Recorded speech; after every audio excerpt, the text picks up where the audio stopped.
দীপ্ত আলাপে অর্থনীতির গত পর্বে আমরা বলেছিলাম যে আজকে আমরা চাহিদা অপেক্ষক বা ডিমান্ড ফাংশন দেখব। মিজানের মা কিভাবে ডিমান্ড ফাংশন মাধ্যমে সিদ্ধান্ত গ্রহণ করেন সেটা আমরা আজকে দেখব। তো আসুন শুরু করা যাক। দীপ্ত আলাপে অর্থনীতির 17তম পর্বে সবাইকে শুভেচ্ছা। আমি আসরার চৌধুরী। আজকের পর্বে আমরা দুটো প্রশ্ন জিজ্ঞেস করব। ডিমান্ড ফাংশন কি এবং আমরা কিভাবে একটা ডিমান্ড ফাংশনকে উপস্থাপন করব।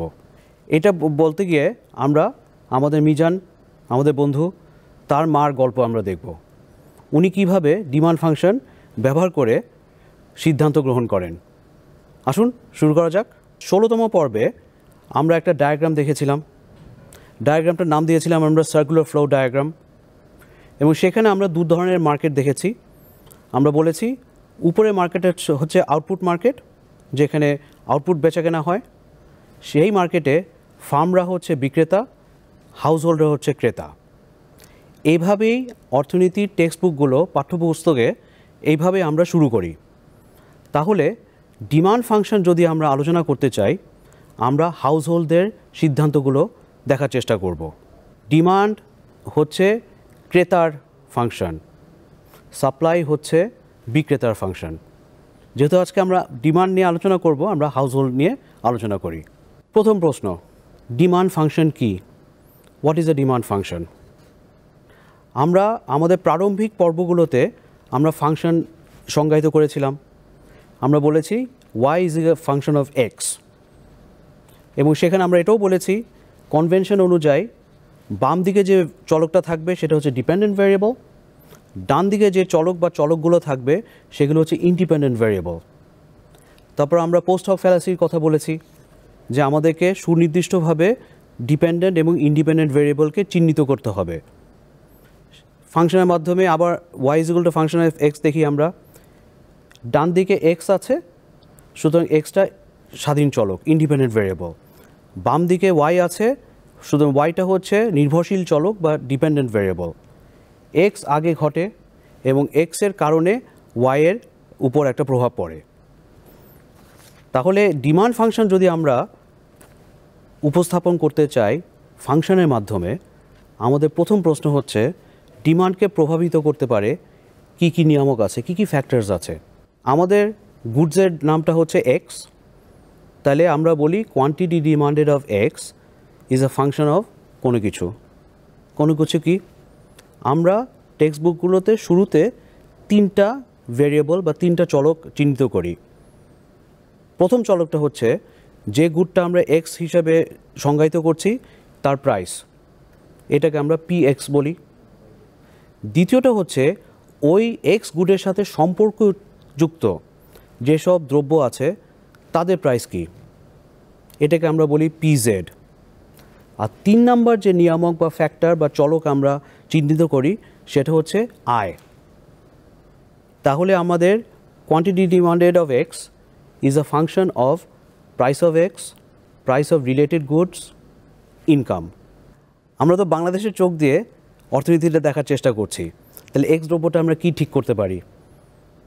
এক্স দ্রব্যটা হচ্ছে বাংলাদেশের প্রোটিনের উৎসের একটা খুবই পপুলার উৎস, সেটা হচ্ছে ব্রয়লার মুরগি। তাহলে কোয়ান্টিটি ডিমান্ডেড অফ এক্স আমাদের বাম পাশে আছে, এটা হচ্ছে এক্সের চাহিদা, অর্থাৎ ব্রয়লার মুরগির চাহিদা।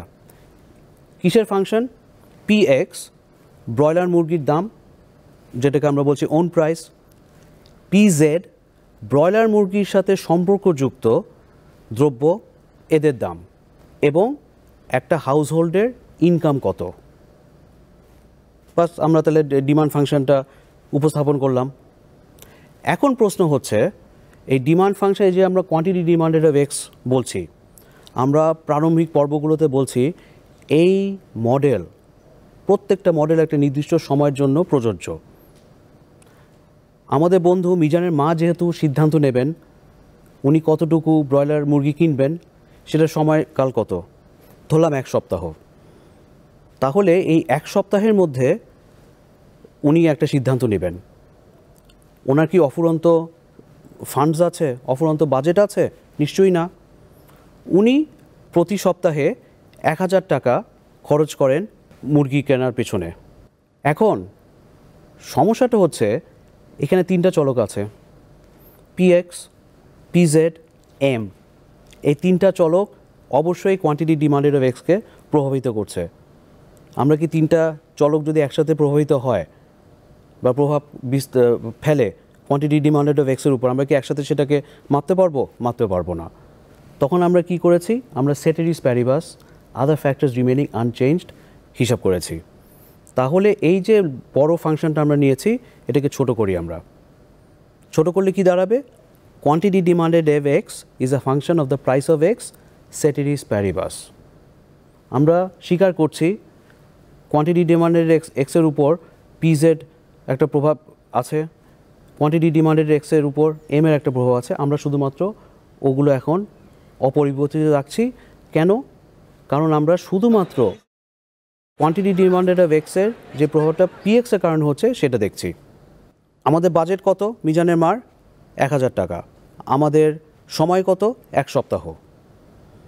আরেকটা শর্ত আমাদের থাকতে হবে এই মডেলে, একটা পরিবার নিদেন পক্ষে কত কেজি মুরগি 1 সপ্তাহে ভোগ করতে চায়, সেটাকে আমরা ধরছি 3 কেজি। এখন আমরা টেবিল একটা দেখি। এই টেবিলে আমরা কি দেখছি? আমরা 5টা পয়েন্ট দেখছি, A, B, C, D, E।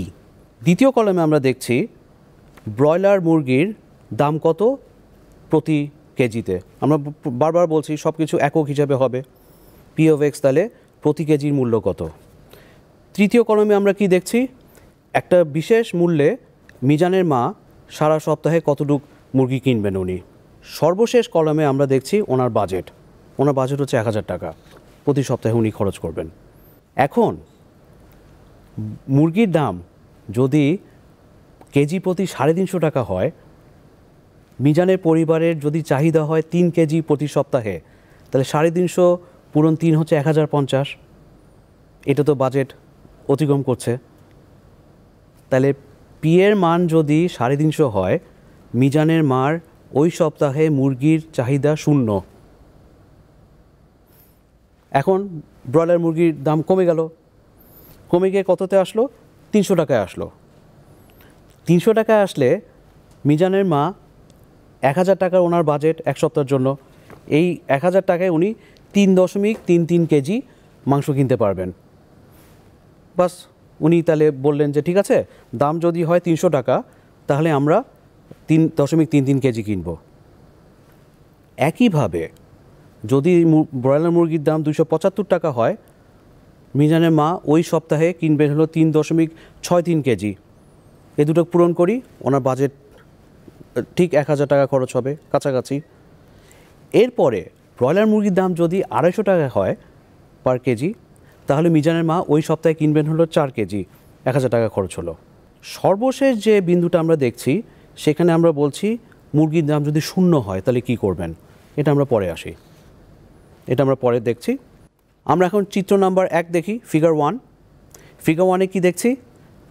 Y অ্যাক্সিসে আমাদের স্বাধীন চলক অ্যালফ্রেড মার্শালের কারণে, এক্স অ্যাক্সিসে আমাদের নির্ভরশীল চলক কোয়ান্টিটি ডিমান্ডেড অফ এক্স। মুরগির দাম প্রতি কেজি যদি 350 টাকা হয়, তাহলে মিজানের মা ওই সপ্তাহে 3 কেজি কিনতে পারবেন না। তাহলে পয়েন্ট এ হচ্ছে কোয়ান্টিটি ডিমান্ডেড অফ এক্স হচ্ছে 0। এখন আমরা চিত্র নাম্বার 2 দেখি।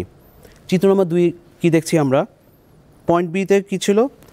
মুরগির কেজি যদি 300 টাকা হয়, পিএক্স সমান 300। মিজানের মা কত কেজি কিনছেন? উনি কিনছেন 3.33 কেজি। তাহলে গ্রাফে যেটা দেখছি আমরা তো এটা জানি, ওই যে আয়তাকারটা দেখছি পি ইজ ইকুয়াল টু 300-তে, সেই আয়তাকারের এরিয়াটা কত, আয়তনটা কত? P times Q. P times Q কত? 300 পূরণ 3.33, 1000 টাকা। এরপরের চিত্রটা দেখি। এরপরের চিত্রে আমরা কি দেখছি? প্রাইস হচ্ছে 275 টাকা পার কেজি। মিজানের মা ওই সপ্তাহে কিনছেন 3.63। আয়তাকারটার আয়তন আবার 1000 টাকা। পয়েন্ট ডি, এখন চিত্রটা দেখি। পয়েন্ট ডি 250 টাকা পার কেজি। মিজানের মা ওই সপ্তাহে কিনবেন 4 কেজি। তাহলে দেখা যাচ্ছে বি, সি, ডি এই 3টা পয়েন্টে মিজানের মা বাজারের যে দাম এবং ওনার যে বাজেট সেই অনুযায়ী উনি মিনিমাম 3 কেজি কিনতে পারছেন। তাহলে আমরা কি সম্পর্ক দেখছি? মূল্য যদি কমে মিজানের মা বেশি কিনছেন, এটা থেকে আমরা তো চাহিদা বিধি বলছি, কিন্তু এটার পিছনে সুনির্দিষ্ট একটা লজিক আছে। এক সপ্তাহে মিজানের মা ব্রয়লার মুরগির পিছনে ওনার বাজেট হচ্ছে 1000 টাকা। উনি যদি 1000 টাকা পুরো খরচ না করেন তাহলে কি হবে? উনি ওনার পরিবারের উপযোগ বা ইউটিলিটি ম্যাক্সিমাইজ করছেন না, ওনার সেভিংস থাকছে। তার মানে উনি ওনার যেটা বেস্ট আউটকামটা ছিল, বেস্ট অ্যালোকেশনটা উনি করতে পারতেন, সেটা উনি করেন নাই। সেই কারণে প্রাইস যদি কমে মিজানের মা একটা ইনসেন্টিভ থাকবে ব্রয়লার মুরগি বেশি কেনা। কতটুকু পর্যন্ত? ওই 1000 টাকা পর্যন্ত। এই জন্য আমরা পি অফ এক্স আর কোয়ান্টিটি ডিমান্ডেড অফ এক্সের মধ্যে একটা ঋণাত্মক বা নেগেটিভ সম্পর্ক দেখছি, এবং এটা থেকে আমরা ল অফ ডিমান্ডটা পরে উপস্থাপন করব। একটা বিন্দুতে আমরা বাদ দিয়েছি, সে কোন বিন্দুটা? আমরা টেবিলে আবার যাই, সেখানে বলেছি আমরা প্রাইস যদি 0 হয় তাহলে মিজানের মা কত কেজি মুরগি কিনবেন। প্রারম্ভিক পর্যায়ে যখন আমরা আলাপে অর্থনীতি শুরু করেছিলাম, আমরা একটা উদাহরণ দিয়েছিলাম যে আমরা একটা রেস্টুরেন্টে গেছি, পিৎজাটা আমরা টাকা দিয়ে কিনব, কিন্তু ড্রিঙ্কসটা ফ্রি। এখন ড্রিঙ্কস ফ্রি হলে কি আমরা অফুরন্ত সংখ্যক গ্লাস ড্রিঙ্কস খাবো? খেতে পারবো না। কেন? হয়তোবা আমাদেরকে একটা নির্দিষ্ট সময়ের জন্য ওই রেস্টুরেন্টের মালিক আমাদেরকে বসতে দেবে। তাহলে মিজানের মা কিভাবে সিদ্ধান্ত নিচ্ছেন? ওনার 1 সপ্তাহ সময়।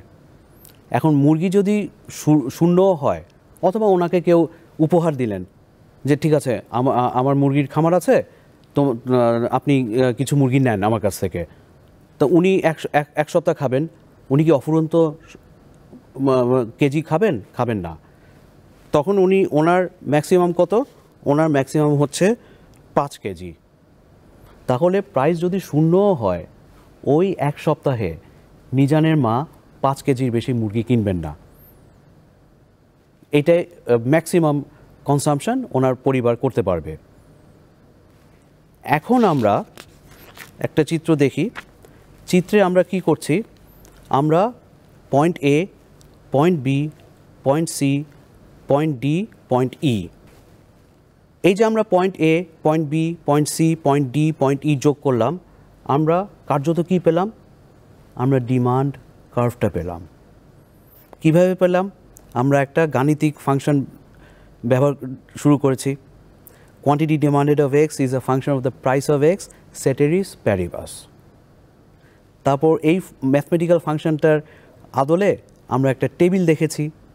সেই টেবিলে আমরা এই ফাংশনের 5টা বিন্দু নির্ধারণ করেছি, A B C D E. এখন এই 5টা বিন্দু যোগ করাতেই আমাদের ডিমান্ড কার্ভটা আমরা পেয়ে গেলাম। তাহলে আমরা যে একটা প্রশ্ন দিয়ে শুরু করেছিলাম, ডিমান্ড ফাংশন আমরা কিভাবে উপস্থাপন করব?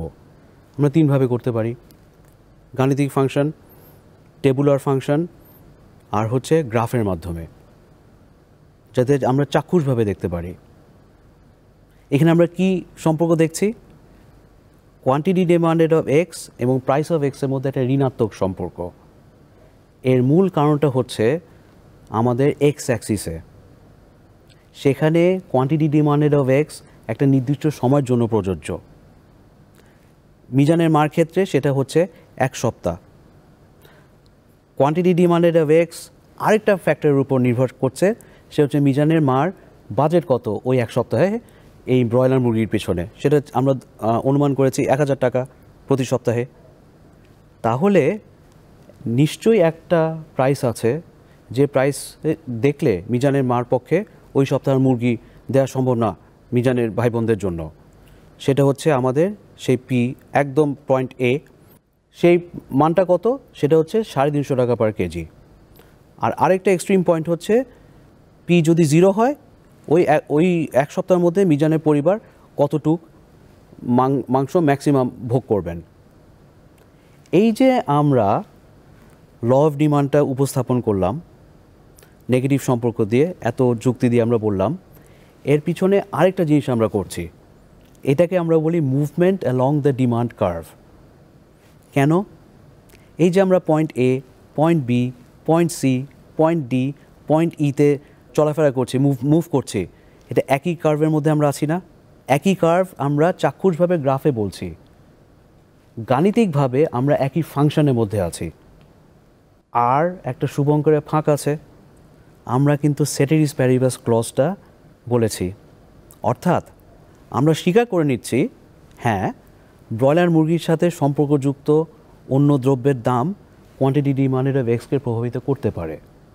আমরা সেটাকে এখন বললাম যে না ঠিক আছে আপাতত থাক।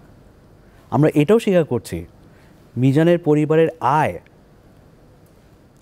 এটাও কিন্তু একটা প্রভাবক, তারা মুরগি খাবে নাকি অন্য কিছু খাবে, এটাও আমরা বলছি ঠিক আছে আপাতত থাক। এইগুলোকে যদি আমরা আমাদের হিসাবে নিয়ে আসি তখন এই মুভমেন্ট অ্যালং দ্য কার্ভ থাকবে না। এটাকে যদি আমরা আমাদের বিবেচনায় আনি, ফাংশনটা আর quantity demanded of X is equal to function of price of X থাকবে না। কি থাকবে সেটা আমরা আগামী পর্বে বিশদভাবে দেখব। সেটাকে আমরা বলবো shift of the demand function.